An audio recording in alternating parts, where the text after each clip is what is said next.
Ginulat ni Kyla Estrada ang mga netizen nitong Tuesday, April 28, matapos niyang ibida sa kanyang Instagram story ang sweet photo nila ng rumor jowa na si Daniel Padilla.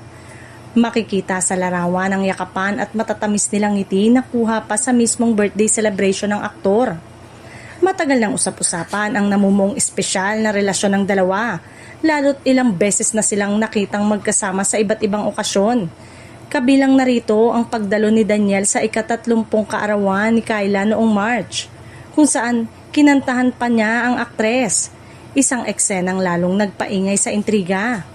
Hanggang ngayon, wala pa ring kumpirmasyon o pagtanggi mula sa kampo ng dalawa. Samantala, tila may sariling sagot naman si Catherine Bernardo sa viral na post ni Kyla. Halos kasabay ng pag-uusap-usap ang sweet photo nila ni Kyla at Daniel. Nagbahagi rin si Catherine ng kanyang sariling Instagram update kung saan kasama niya si Mark Alcala. Sa naturang post, makikitang masaya at relax si Catherine habang kasama si Mayor Mark. Bagay na lalong nagpatibay sa mga espekulasyon na layag na rin ang kanilang samahan. Nauna na ring naispatan ng dalawa sa isang thrift and flea market sa corner house sa San Jose City, kung saan deadma sila sa mga matang nakatutok sa kanila. Sa kabila nito, hindi pa rin nakaiwas ang Asia superstar sa intriga.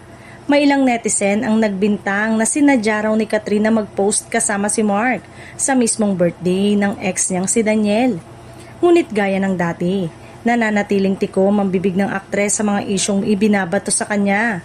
Para sa kanyang mga solid fans, simple lang ang paninindigan. Kung saan masaya si Catherine, doon sila buong pusong sumusuporta. At sa mga ganitong galawan, tila malinaw na mas pinipili na ng aktres ang katahimikan kaysa patulan ng mga intriga.